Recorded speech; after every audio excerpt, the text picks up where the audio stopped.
Die Konferenz wird jetzt aufgezeichnet.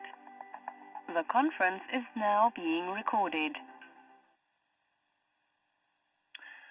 Good afternoon and welcome to Deutsche Telekom's conference call. At our customer's request, this conference will be recorded and uploaded to the internet. May I now hand you over to Mr. Hannes Wittig. Yeah, good afternoon, everyone, and welcome to our second quarter 2020 conference call. With me today are our CEO, Tim Höttges, and our CFO, Christian Illek. To be precise, Tim is actually in a remote location, and Tim will first go through a few highlights, as always, followed by Christian, who will talk about the quarter's financials in more detail. And after this, we have time for Q&A, and please, as always, pay attention to our usual disclaimer that you find in the presentation. And with that, I hand over to Tim for his opening remarks. Yeah, thank you, Hannes, and welcome everybody here also from my side. I think it's a big picture day, as Hannes pointed out, in a pre-prep call today, showing that we are well on track, both sides on the Atlantics, giving the highlights of our very strong first half results. As usual, my overview will be followed by Christian, and he's going then into the details. I think this was a very special quarter. We incorporated Sprint's operation and we created the new T-Mobile. And with the new T-Mobile, we even created the new Telekom. We entered a win-win agreement in this quarter with SoftBank, creating a big option value for Deutsche Telekom's shareholder going forward. And we delivered operationally on a very strong basis despite COVID. And I hope you have compared our numbers with the competitors' numbers. I'm really proud about my organization and how we performed. We delivered headline growth, both inorganically, and organically, commercial growth, and strong earning growth, and way ahead of our large European peers on EBITDA. In the US, we overtook AT&T in branded customers, and outside of the US, our organic EBITDA grew by 4%. We maintained our high investments and we took big steps towards 5G leadership on both sides of the Atlantic. Love to go into that one later on. Despite COVID-19, we reiterate our full year guidance for ex-US EBITDA, which we handed out to you before COVID, and with regards to the free cash flow. And we are also able to provide strong full year guidance for the whole group, including the new T-Mobile. I'm also really happy that we are seeing record employee and customer satisfaction, honestly, in pieces double-digit growth. And outside of the US, we had the highest employee satisfaction ever measured. Customer satisfaction is also up to record levels in Germany and elsewhere across our footprint. And even this is a good message. People really appreciated the work we have done so far in this COVID crisis, providing good connectivity, very stable, resilient services. Move on to page 4 and the Sprint merger, which is putting us into a total different league. First, in the US, we have now overtaken AT&T in terms of branded wireless customers. Second, we have the best spectrum position. You know that. It is a spectrum deal, and we will build the network on this basis to the best infrastructure in the US. And we have confirmed 43 billion of synergies. And hopeless, we are trying to beat this estimate. I think it's even very good to see how this new team around Mike Sievert is coming together and the great spirit which this team has, working remote, but executing along every KPI which we have laid out pre-merger. Slide 4 shows a few key stats of the new Deutsche Telekom post-merger. We are now a 100 billion turnover company. We are providing an annualized EBITDA close to 40 billion. Our balance sheet is now 270 billion big, and we employ 230,000 people across the globe. And we look forward to huge benefits and future returns from this transaction for Deutsche Telekom's shareholders. Let's look at a quick summary of our first half year financial performance on page 5. Headline financials are up strongly, boosted by the first-time consolidation of Sprint. That said, organic revenues were stable year on year, and organic EBITDA was up 8.6% in the first half. I think this is a unbelievable strong number comparing that, most of our competitors are suffering big time with the COVID crisis.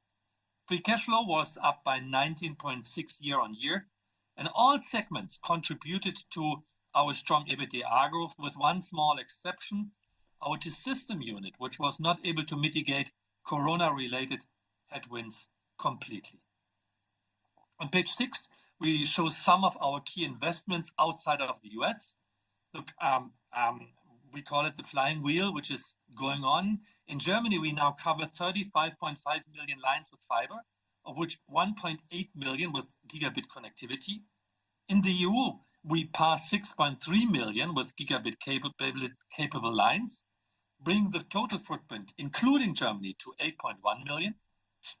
And we now have almost 500,000 lines on super vectoring, up 4 times in the last 12 months. We added a benchmark agreement with the city of Münster to our FTTH toolbox, and that is the way of partnerships going on. We further improved our service KPIs.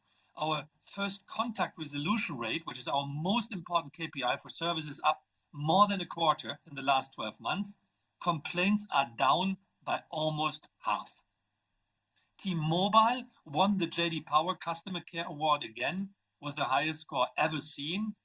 And we keep investing in mobile network leadership, and we have geared up in 5G. I come to that on the next slide. I always promise, that we are taking over 5G leadership in all our markets. And when we spoke last time, I think we hid a bit our plan for Germany. Remember, I said, look, let's see what we are announcing throughout the year. But now we can talk about this. We are now covering half of the country with the full 3 carriers of 2.1 gigahertz spectrum. Very silently, we have bought spectrum, free spectrum from Telefonica, 2.1 gigahertz, deployed that on our infrastructure across the country, and we are now able to provide this coverage all over the places without building new sites. And on top of that, we are building leading 3.6 gigahertz coverage. So we are just, accelerating our build out by using 2.1 gigahertz with free spectrum. And in addition, over time, when we get the approval for all the new rooftops and towers, we will increase our 3.6 gigahertz coverage on top of that. And with this, we will more than double provide speeds for our German customers already by the end of next year. And as you know, this is the way ahead for our German peers.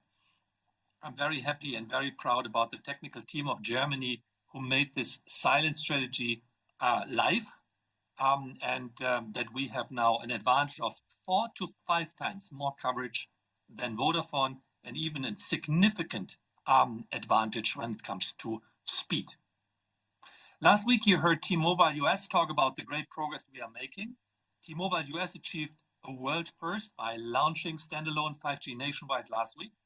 And TMUS already covers over 250 million POPs with 5G in 600 megahertz area. 5G in 2.5 gigahertz has been deployed in 8 markets, and there we see average speeds of 300 megabits per second. And as you also heard on their call, T-Mobile is upgrading sites to 2.5 gigahertz at a rate of 700 sites a week. We also invested in 5G elsewhere in Europe. In the Netherlands, we defended our spectrum lead in last month's auction, and we already cover 80% of the Netherlands with 5G and aim for full coverage by year end. And we are also off to a strong start in other European markets, especially Austria and Poland. Looking to page 8, I'd like to draw your attention to our customer growth, because this is the basis for what we are. We are not only a yield company, we're even a growth company. And we remain strong during the crisis. Remotely, we were selling more by our service center than ever before. In our European footprint, we added 1.3 million new converged customers. And in Germany, more than 15 million homes are served by our fiber products now. And we saw solid mobile customer growth on both sides of the Atlantic, despite Corona. And Christian will give you all the numbers for each of the markets. On slide 9, let me explain you our guidance for this year. I'm taking this in steps. Our ex-US guidance is very simple. There is no change. This is despite the COVID-19 crisis. We are able to mitigate the headwinds so far, and we believe we can do this for the remainder of the year. Our group guidance is based on our ex-US guidance. For EBITDA, it was 13.9 billion. At the contribution from T-Mobile's year to date, for EBITDA based on IFRS, this was 9.5 billion. At the midpoint of the guidance, you heard from T-Mobile last week, 11.2 billion, including Sprint. And finally, we deduct the US GAAP IFRS bridge that we expect for the remainder of the year, minus 0.4 billion. For 2020 group EBITDA, this gives you around 34 billion. For group free cash flow, this adds up to at least 5.5 billion. And this is after an expected group cash capex, no cuts at all, with now 17 billion of volume. And this is without spectrum. And again, this is based on the TMUS guidance last week, plus an unchanged outlook for Europe. So, very brave, very committed, and very strong half year of Deutsche Telekom in this difficult environment, beating our competition. And that's enough for me today. So I hand it over to Christian. So thanks, Tim, and welcome also from my side. And let me start with the typical overview on page 11 and highlight some of the financial results. So reported revenues were up 35%. On an organic basis, we would have been at negative 0.6 after the 1.1 growth, which we showed last quarter. And that is very much driven on the top line throughout the COVID-19 crisis. If you take a look at the EBITDA after leases, this one grows, including Sprint, by 56%. Organically, you see there is a strong 8.4% after the 9% which we showed last quarter. Our performance also on the ex-US is very stable and nice. So on a reported basis, our EBITDA grew by 3.3%, organically by 4.1%. And last quarter, we basically reported out a 4.2% growth. Free cash flow has massively improved by almost 60% this quarter, and the contribution is coming from both sides of the Atlantic. The adjusted earnings per share were down by 4% this quarter, and obviously we have a big increase in net debt, but we will get into this one in more detail later on. If we're moving to the next page, you see the organic growth momentum, DTX US and the US, and you see that we're showing a very stable progress on both parts of the business. So let me give you also a little bit of an update on what is the impact on the corona crisis, which we gave you an overview throughout the Q1 results. And I would say, by and large, we're pretty much seeing what we were anticipating. So we're seeing a significant impact, especially in Q2, when it comes to retail roaming, but also when it comes to less visitor revenues. And that is very much in line with the expectation which we had. We're also seeing on the flip side, which is a tailwind effect, that the out-of-bundle revenues, especially in Germany and to a lesser degree in other European operations, are much higher than we anticipated it to be, and that obviously offsets some of the roaming effect. We're seeing on B2B, I would say, a bifocal result. Obviously, the enterprise business of T-Systems is impacted significantly, whereas the SMB or SME business is still steady. On the other two impacts, equipment revenues and bad debt development, we haven't seen a lot of deterioration in the second quarter. It's equipment revenues are down a bit. On bad debt, we don't see anything. I think we're seeing basically very much comparable performance to last year's results. So the key question is now going to be what's going to happen in the third quarter and what's going to happen in the fourth quarter.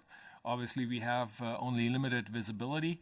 But for the time being, what we're assuming is that we're basically staying in line with that impact which we have shown you in Q1. That is also one of the reasons why we're basically reiterating the guidance both on EBITDA and free cash flow for the business ex-US. Let me move over to the segment performance and start as usual with Germany. And let's move over to page 13. What you can see is basically overall revenues grew by 1.1%, and the EBITDA growth saw a slight acceleration to 3%, and that's actually well above our full year target. So from this perspective, very, very nice. The total service revenue growth accelerated to 1.6% year over year. This is very much driven by the fixed line performance, which we have seen in the second quarter. Moving to the next page, 14, mobile service revenue declined by 1.1%. That obviously includes all the roaming effects. If we would exclude the roaming effect and the visitor effect, we would be close to 2%, which would be in line with our midterm guidance on the service revenue. Also, if you compare the performance in the previous year with this year, obviously we had to fight against a strong quarter in the second quarter last year. And therefore, we expect that we're going to see a slight improvement in the second half when it comes to the mobile service revenue. And again, as I said, the guidance which we gave at the Capital Markets Day of 2% remains intact. Fixed line revenues were up almost 3% year over year. Very much driven by the strengths of the broadband revenue growth, but also wholesale showed a very strong result. We talked about the tailwind effects of the out-of-bundle calls. If you basically carve those effects out, they would qualify for 1.3 percentage points of these 2.9%. And you see that this is really significant what we're seeing here. So we expect this out-of-bundle revenue to stay there, but also what we're seeing is that the momentum is coming slightly down. So it's not like it's comparable, for example, with the March or the April numbers which we have seen. We're moving to page 15. You see that the commercial performance remains pretty intact. So we continue to see significant growth in Magenta 1. We have registered about 110,000 branded contract net adds. I would say that's an almost normal intake, slightly below that. The B2C churn remains on a low level at 0.8%. And also we're seeing a significant increase on mobile data usage with our contract customers. And that 50% obviously supports our more for more strategy. We have now 3.5 million customers on Stream On. That is an increase of 400,000 customers since the beginning of the year. Moving over to the next chart on page 16. I think you may recall I was complaining about the broadband performance in Q2 last year and said, okay, we have to improve from here. This year, I have to reverse that assessment, and I have to applaud for the performance of that 87,000. That is 3 times the numbers we have seen from the guys in Düsseldorf. And it's also the second consecutive quarter where we're really well above the 40% net add share, at least according to our analysis. And I think this is a very, very strong result. Also, if you're taking a look at the line losses with negative 62,000, that is pretty much a third of the previous year's line losses. And I think we'll look back into those, and we couldn't find a lower number since 2004. And we had to stop at 2004 because we didn't have any further documentation of the previous years. On the fiber connection, we added about 400,000 fiber connections this quarter, so that is comparable with last quarter. The TV performance is okayish, but it's really also impacted by the shop closures and the limitations you have once you enter a shop. So from this perspective, I would say it's an okay result, but relatively speaking, probably the weakest number on that chart. If we're going to the next page, 17, you see that the retail fixed revenues have grown by 2%. and that is, as I said, driven by the broadband revenue growth of 5.5%, but also wholesale grew of three reasons. One, there's upselling into higher bandwidth. The second one, we have seen stronger interconnection revenues. And I think we have to also bear in mind that the unbundling fee has been increased last year, and that is obviously positively impacting the revenue growth of the wholesale business. So overall, I would say a very, very strong quarter from the German team. We're really pleased also with the consistency, how they're executing. So I'm confident that we see hopefully a similar result in the upcoming quarters. So if we're moving to page 18, again, the US, and you know that the US have given their Q2 results and also their guidance last week. In this first combined quarter, T-Mobile reported a mobile service revenue growth, mobile service revenue of 13.5 billion and an adjusted EBITDA of 6.9. Unfortunately, we have certain pro forma perspective unavailable on IFRS basis, so therefore we have to basically take a look at the absolute figures. We're moving to the next page. You see how we're executing on an operational basis, and T-Mobile continues to grow their customer base, also in that combined with that combined company. And bear in mind, the Sprint customer base was on a shrinking basis, so I think this has to be also factored into that equation. So the team is now working full steam ahead in order to basically combine the company to bring the network to life, which we promised. And I think what they already achieved is quite astonishing. So the Sprint retail outlets have been rebranded by beginning of August. 85%, and we knew that beforehand, of the Sprint customers have a compatible handset on the T-Mobile network. More than 10% of the Sprint postpaid traffic is already on the network. We have that rollout of 2.5 gigahertz in eight major markets, and we ramped up the 600 rollout to 700 sites a week. So from this perspective, I think despite all the complications you have with the COVID crisis, I think T-Mobile US, the new T-Mobile, is really off for a good start. Moving to the next chart, which is the European performance. And the European performance was especially impacted on the revenue side by the roaming impact, which actually kicked in as anticipated, and that is a negative one. We also had some negative revenue impact on the ICT business, so that one is also consistent with what we've seen at T-Systems. And there were some currency headwinds which we had to face, which basically qualify for almost for more than half of that revenue decline. However, if the team was able to basically respond to that top-line challenge by rigorous cost management, and that helped the European segment on an organic basis to basically show a consecutive EBITDA growth now for the 10th consecutive quarter. And by the way, I forgot to mention this, Germany is now on quarter 15 with consecutive growth. If we're moving to the commercials of Europe, I think they're looking very good and solid to good. We see a good intake on contract net adds, especially given the fact that the first and the second month of the second quarter were really slow. And we were really concerned, but then we had a massive rebound in June, and that helped basically to show the quarterly numbers.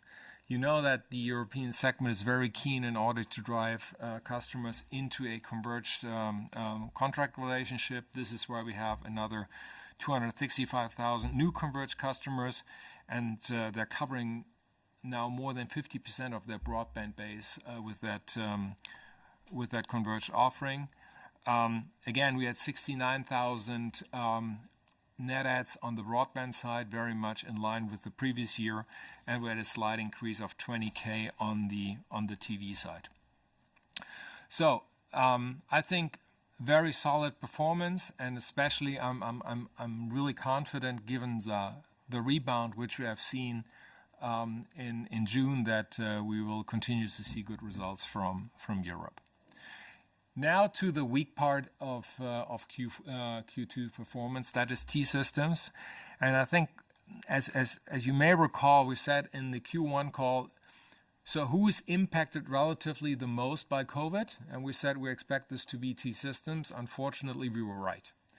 So, and you see that that impact here now playing out in the second quarter. On a 12 months running basis, the order entry is down by almost 4%. Revenues are down by 3.4%. The adjusted EBITDA is down on a reported basis by 23 or 21 on an organic basis. Doesn't matter, it doesn't move the needle. I think we have to bear in mind this is on a reported basis 29 million. However, I think that is you see that there is a negative impact on their business, and we expect that those headwinds will continue. We're also hopeful that we see some positive signs in the second half, but there's one thing for sure: we have to accelerate the transformation on the T-System side in order to respond to that situation. Group development on page 23. So what you see is a very strong revenue growth of 4.8%. By the way, the strongest revenue growth which we have seen since we established this segment. Adjusted EBITDA grew by 13.2%, driven by basically three effects. One is the positive revenue momentum, which we're seeing in both business segments. The merger synergies, which are kicking in the T-Mobile Netherlands operations, and a lot of other efficiency measures which they have taken. So it's a very strong performance which we've seen on the group development segment performance. So if we move into the next page and we see basically a drill down on the Dutch business, again, the Netherlands are able to grow their customer base despite the COVID-19 crisis, and I think this is a very good net contract intake. Also, what you see that in a shrinking market, in a shrinking Dutch market, T-Mobile Netherlands is able to grow by 2.3%. Also, solid broadband net adds and a very, very strong earnings momentum. So this is really a very strong result. So next page, on towers, very quickly, I think we're seeing that we have a continuous recurring revenue growth in the tower business, and that also the EBITDA after leases is growing year over year. There's no surprise in that tower business development also relative to the previous quarters, but we're really happy with the performance of the GD Towers business. So that basically gets me to an end of the review of the operating segments, and let's move on the group financials on page 26. So as I said, free cash flow is up by 57%. That is very much driven also from the cash flow from operations, and the contribution is actually coming from both sides of the Atlantic. As you have seen, also DTX US has basically beaten the consensus on EBITDA, and obviously that has a positive impact on the free cash flow. If I'm taking a look to the net debt, the net debt moved from 77 billion to 121 billion. And there is obviously that 44 consolidation effect from Sprint. I'm getting to that detail later on. We had in the first half a solid free cash flow performance and a contribution of 3.9. Overall dividend payouts, of which the German one was the biggest one with 2.8, was 2.9 billion. And we had spectrum auctions in the US and also in Hungary. That explains the 900 million. And we had some favorable effects coming from the dollar when it comes to the net debt, which basically worked in our favor of 1.7. That gets you in that vicinity of 121. If we're moving to the next chart, let me explain to you the first consolidation of Sprint. So what you see here, the 44.1 billion can be basically divided in three sections. One is what are the net financial liabilities? That's 35 billion euros. Also, we had to add leasing liabilities, which are basically tower leasing liabilities of 6.8, and that is totally comparable to what you see in US GAAP. Then there's a different treatment of lease spectrum between the US GAAP and IFRS. On IFRS basis, you have to basically activate this on the balance sheet, and therefore that increases your net debt by another 2.5 billion. And this is what's been shown here. That is the 2.5, the long-term contracts of that 2.5 gigahertz spectrum, which we inherited from Sprint. So, and if we now break down the net debt, you see that the net debt prior to leasing liabilities is close to 100 billion now, and that we have another leasing liability contribution of 24, and that translates into leverage ratios, including the leasing liabilities of 2.9. That shouldn't surprise anybody, because we always said as soon as we're basically consolidating with Sprint, we're leaving the corridor. And if you take a look at the ex or pre-IFRS 16 basis, that would be 273. So I would basically leave it as is and open up for the discussion. Okay. And we can now start with the Q&A part. As always, if you'd like to ask a question, please press *1 on your touchtone, and your name will be announced by the operator today. Should you require to cancel your question, please press *2. And I would be grateful if you could limit yourself to 2 questions today, given that due to another commitment, we only have about 30 minutes for Q&A. But of course, we have a bunch of follow-ups, as you know. So with that, I pass to the operator to announce the first question. Ulrich Rate from Jefferies. May we have your question, please? Yeah, thanks very much. So my first question would be the TV ads. You mentioned that they were slightly slower because of the shop closures. I'm just wondering why that doesn't affect the broadband intake. So what's the attachment rate lower in the quarter, and what are the reasons for that? And the second question is maybe on the GD Towers business. Just a fundamental question: are these revenues based on actual contracts that are sort of framed in commercial terms? I mean, things like MSAs, or is this intra-company transfer pricing that's ultimately decided in the finance department that determines the reporting of these tower revenues and EBITDA? Thank you very much. Okay, Ulrich, I would start with the first part of the question, and then Christian is going to the second one. Look, we had this, I think you were referring on the TV ads mainly on the German situation. And it's right that, the lockdown, was something where people, they were building up their connectivity at home, their internet services, their speed, but they haven't changed, let's say, as much, TV service at the same time. So we had this international promotion, which we had put out, which is the Disney Plus, and we were quite successful on the Disney Plus with around 700,000 additional net adds, which we have created on this one. But nevertheless, I think on the TV side, this was not an added service which we were able to provide. It was more about adding speed to the customers here at the German locations. So why that was, I think, in this situation, people were not willing, let's say, at least, to change their entertainment service and even saving some money in this regard. But this is just a guess I have to make here for my. I do not have the details on why we were suffering here from my angle.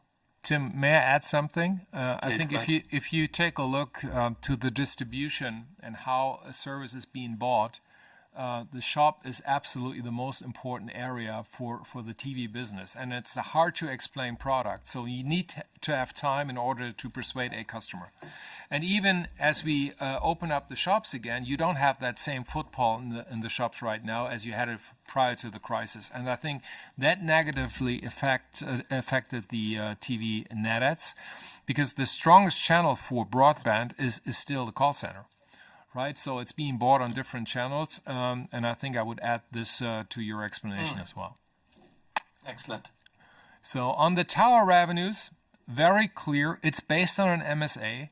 The MSA is being compared with external customers. You can be rest assured that the German segment wouldn't allow to pay more for the services than third-party customers buying for the same service. So I think it's based on an MSA, and it's based on I would say market-oriented pricing, and therefore I think these the commercial performance. You would see a similar commercial performance if this would be a third-party company.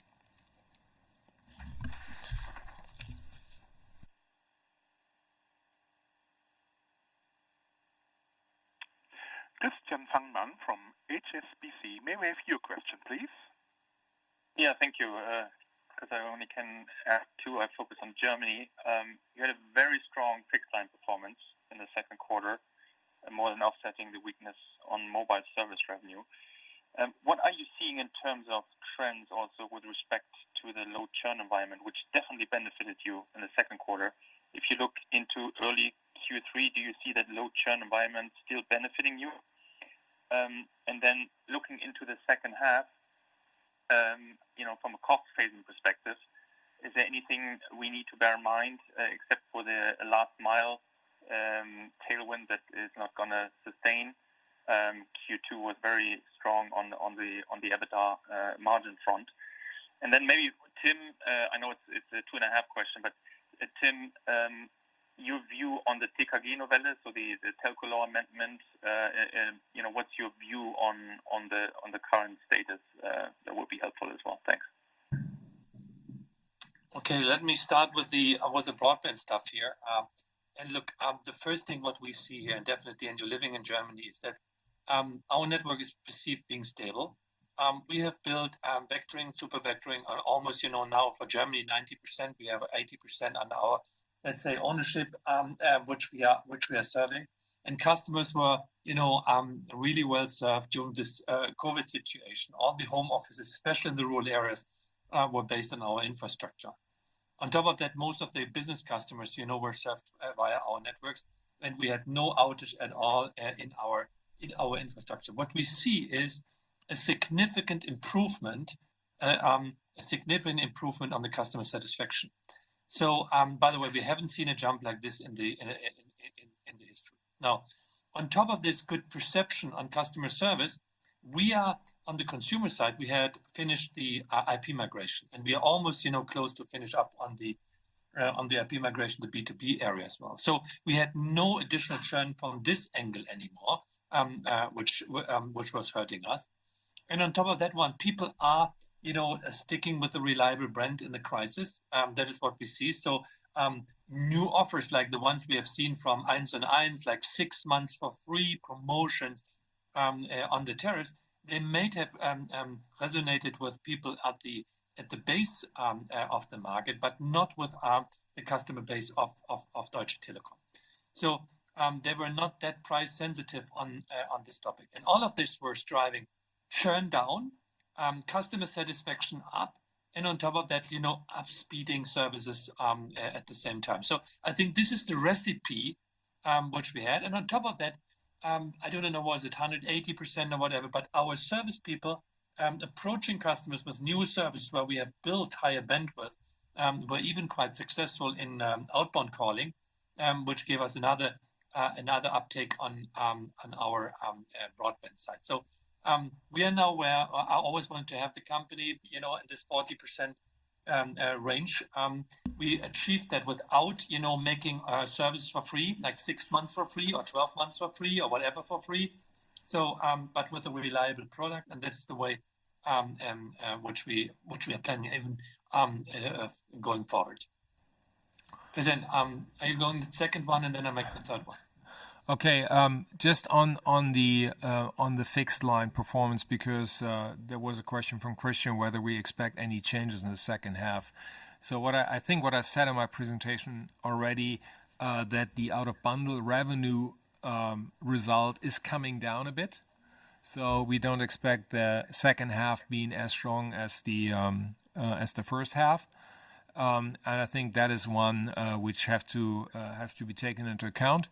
And another one on a positive side is we have a very juicy win-back rate from cable customers right now, which also proves that the performance of the vectoring network and the performance of our overall setup is really attractive to consumers.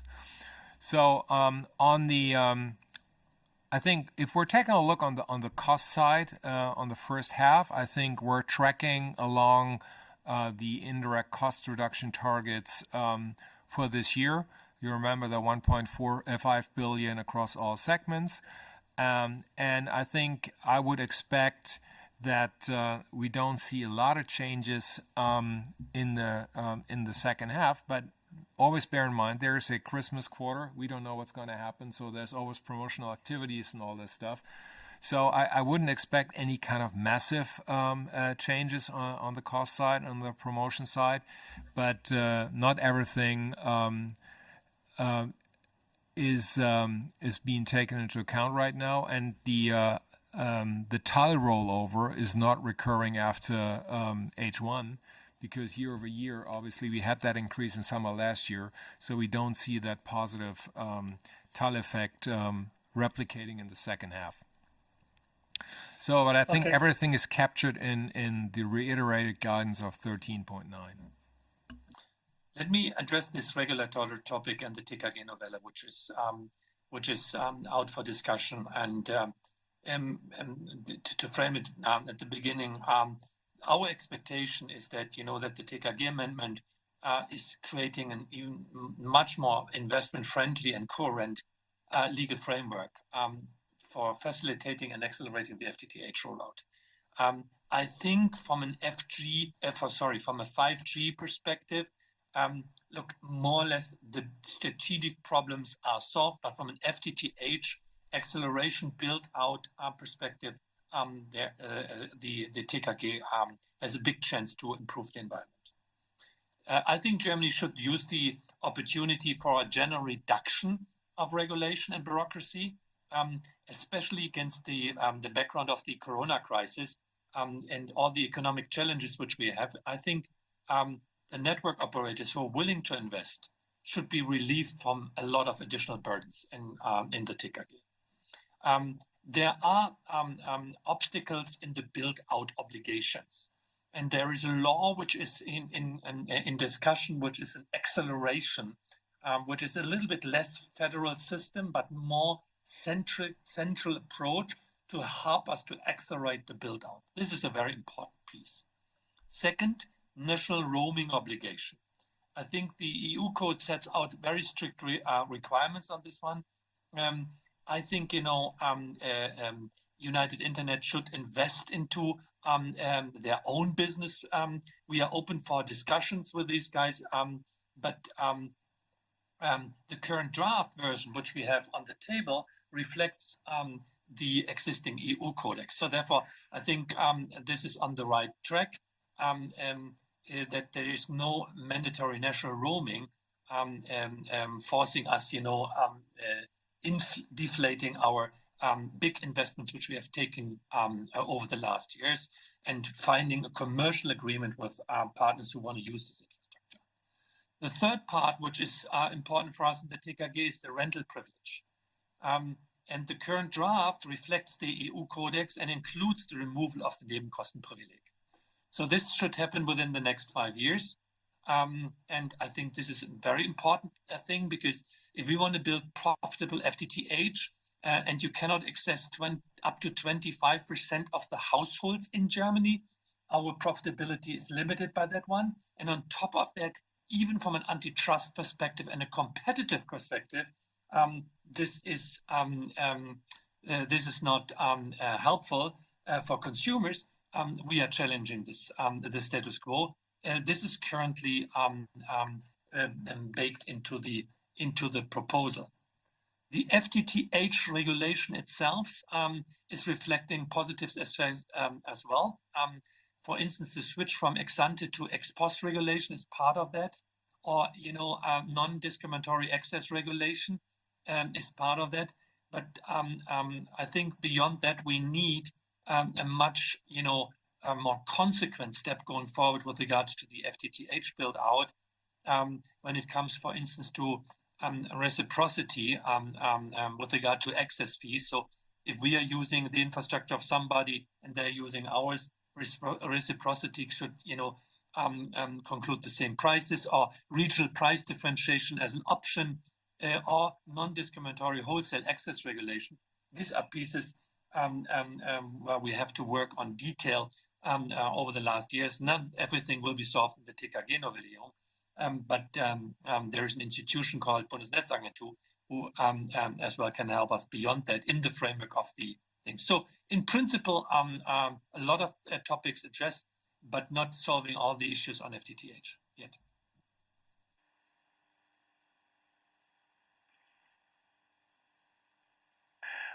Next is Georgios Ierodiaconou from Citi. May we have your question, please? Yes, good afternoon, and thank you for taking my questions. Both on Germany. My first question is more around strategy. There's a new head of Germany, and I was curious if you could share any initial thoughts or priorities that Srini has for the business in terms of maybe cost cutting. And also, I believe some of your European operations have been a bit more active in content historically. I know it may not be the most popular thing nowadays, but whether you do see perhaps some opportunity in looking a bit at strengthening your content. And then the second question is around the 87,000 net adds and the outperformance versus your main competitor. I think you've already given some explanations earlier to Dominic's question, but I was wondering if there's any data you could share with us. I believe you don't track NPS, but any customer satisfaction surveys you are doing, whether you are starting to see a shift versus the performance of your competitors. Thank you. Let me start with the first part of the question, and maybe Christian, you might help me then on this one. The first one with regard to Srini. Look, for me, I'm very happy that our supervisory board came to the conclusion that Srini is the right guy for running the German role, because it's his proven track record of combining growth mindset with efficiency, which he has shown in the past. Not only from his Indian history at Bharti, but as well from what he has shown in the European landscape. I think he is so in detail of technology, understanding the capabilities of efficiency. He is always challenging the status quo and trying to find new ways. Look what he has done from coming from a mobile carrier in the European environment to a pure TV and even fiber player there, and how efficiently he has driven this business. I think this is qualifying him for taking this bigger role in the German landscape. Now, with regard to his priorities, Germany is very successful, and so the good things should not be questions. That is for sure. We have made a huge step going forward on the 5G side, on the mobile services side. We are leading here the pack significantly, and even with the 5G attempt beyond where we were in the past. We have done a lot of things on the customer service side, which is impressive if you see our net promoter scores, our TRIMS results, and the amount of complaints and the cost, by the way, which came down by less service issues. We have seen that on the B2B side, we are growing in a segment where nobody else in Europe is showing that performance. And we just included the TC part, the telecommunication service part of T-Systems in this one, to become even more customer-oriented in this area. These are all questions where he has to deliver and execute on our ambitions. I think what he's about is very much about the fiber rollout, because the way forward is now, after finishing the IP, the VDSL and super vectoring build out, we are now focusing on making FTTH as efficient as possible, and finding ways of deploying FTTH at a larger scale beyond 2 million households on an annual basis.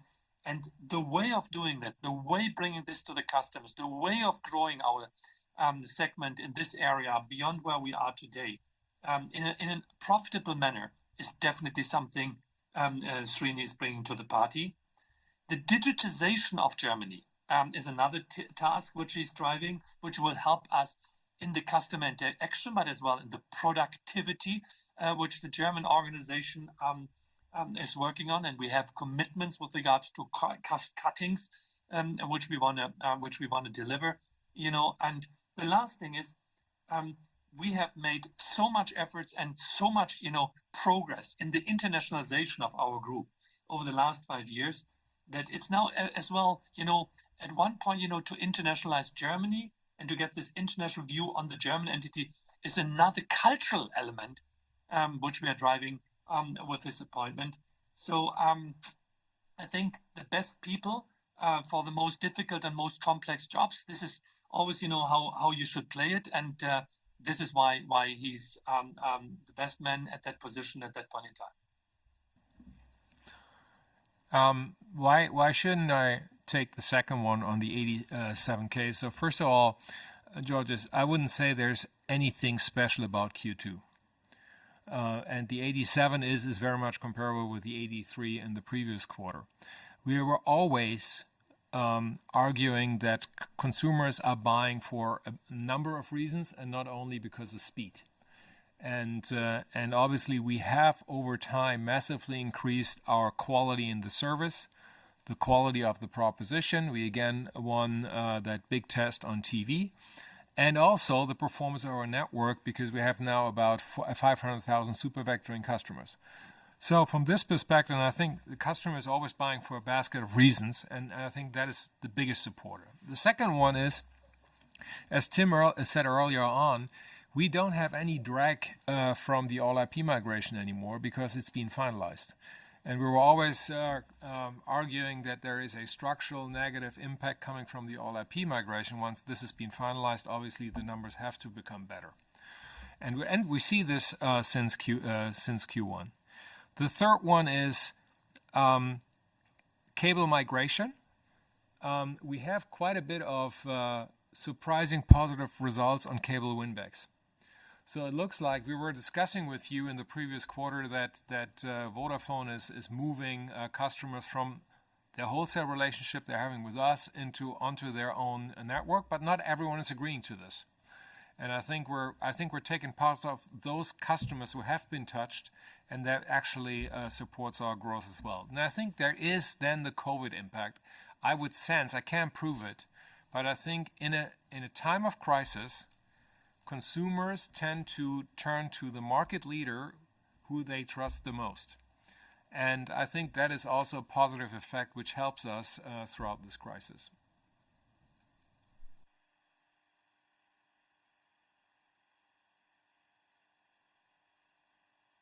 Next question is coming from Joshua Mills from Exane. May we have your question, please? Hi there. Thank you for the two questions.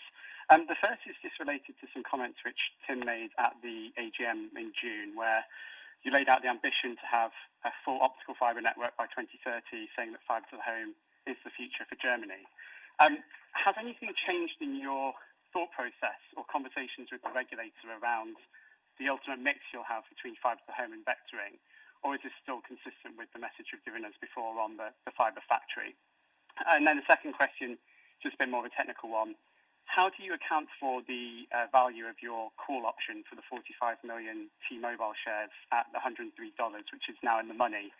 Is that part of your net debt calculations? And if I can maybe just check on this, but what kind of leverage position would you feel comfortable at executing on that option if you have ambitions to increase your exposure to the US over time?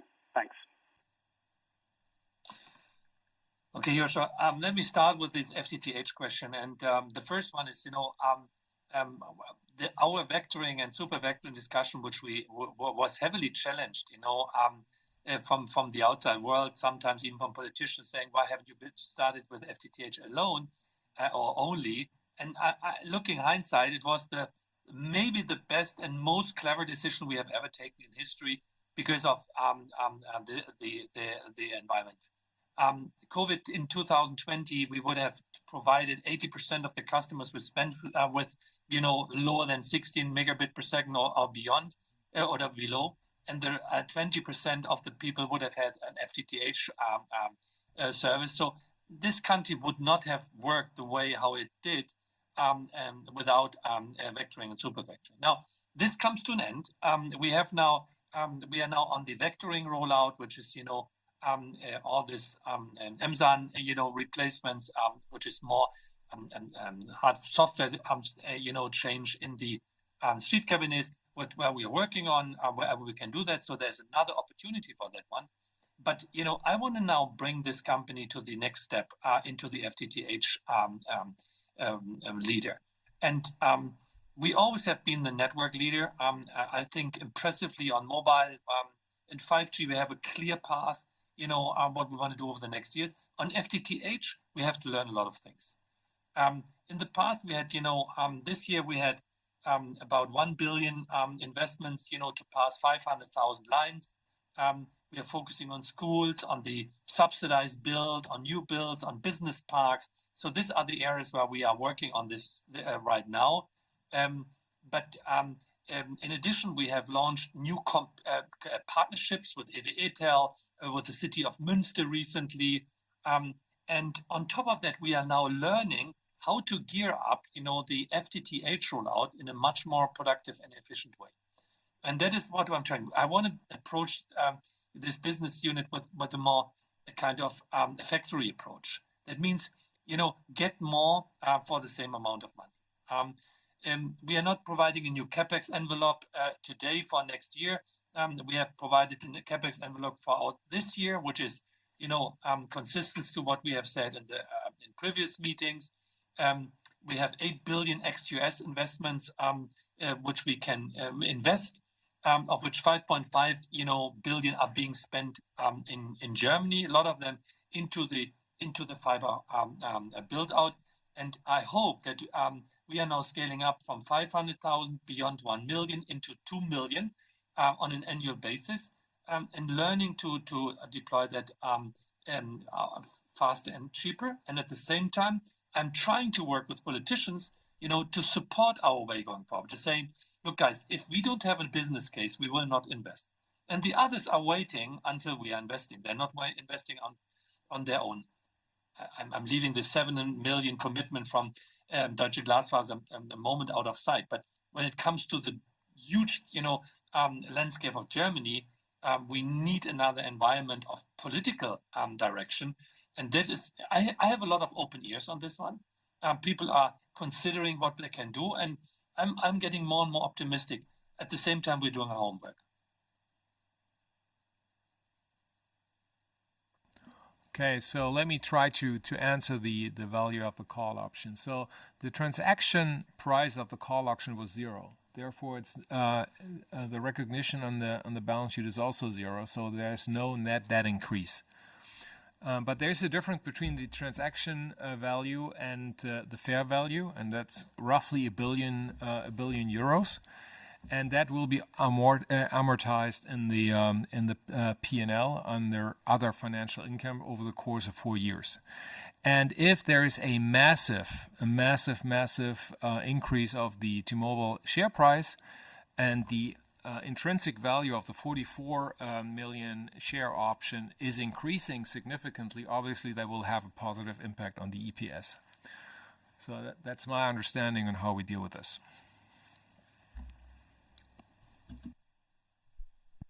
Polo Tang from UBS. May we have your question, please? Yeah, hi. Thanks for taking the questions. Just 2 questions, bigger picture questions. The first one is really just on Huawei. We've obviously seen an increasing number of restrictions and bans on Huawei in a number of European markets. So what's your view as to what will happen in Germany, and how would Deutsche Telekom be impacted if there were restrictions or limitations in the use of Huawei equipment? And the second question is really just a bigger picture question on consolidation and M&A.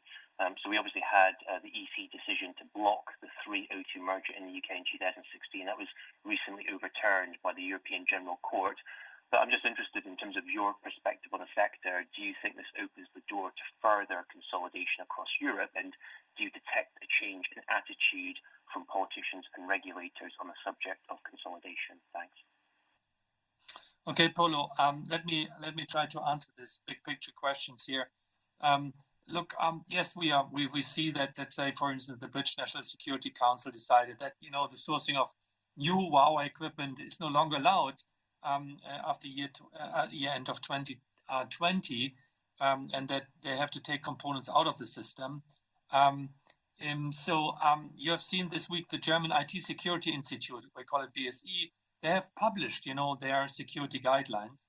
And there was some bit of, press speculation as well. And we have no privileged insight into when a final decision will be taken in Germany, but we don't think anyone is advocating a rip and replace scenario for Germany here as well. And I anyhow think that it's a little bit over-exaggerated, the topic that Deutsche Telekom is exposed or strategically dependent on Huawei. This is not the case. We are not dependent on any kind of, vendor. The question is about, let's say, the time to market of new technologies and innovation. And the question is as well about the economics around it. I think that the German political situation is on a more neutral stand with regard to the Huawei. They are focusing very much on the security aspects of vendors. By the way, all vendors. So the IT security Gesetz is something which is on its way going forward.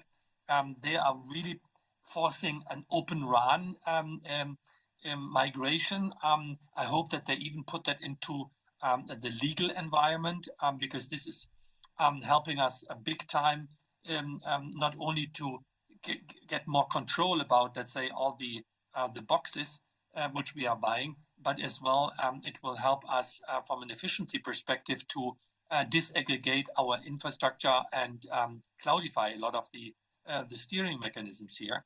And I hope you're aware about the Open RAN engagement which we are showing here in this system. We have informed, let's say, the German government about, where we are using our Huawei equipment. We are not using any kind of Chinese equipment in our core network infrastructure, or let's say few, which we are rebuilding. We are now talking more about, let's say, the access nodes. And in this case, we are providing both Ericsson and some Chinese equipment for 5G services these days, and even the 4G build out. So that's where we are. Let's see the political position, how this evolves over time. We are not dependent on any kind of vendor. We have a multi-vendor strategy, and 35%, by the way, of our vendors are coming from the US, 25% coming from Europe, another 25% from Asia, and including China and the rest across the world. So this is where we stand, and I think Germany is having a more neutral stand here.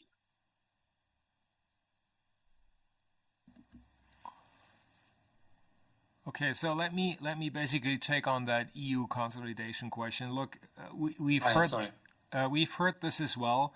We've heard Madame Vestager or Breton commenting favorably around a stronger consolidation of the EU telecommunication sector. But I recall this very vividly as I returned back to this company in 2050. Everyone was talking about this, and in the meantime, not a lot of this has happened. So I think we're listening to this. Obviously, that was always our point of view, that the market is way too fragmented in Europe, and that we don't establish scale economics broad enough. But I think we have to be realistic. What is talk and what is actually action? And the good point on this one is I think we have so much growth opportunity besides that question that I think we have a very good future in front of us. Whether we get a stronger consolidation, yes or no.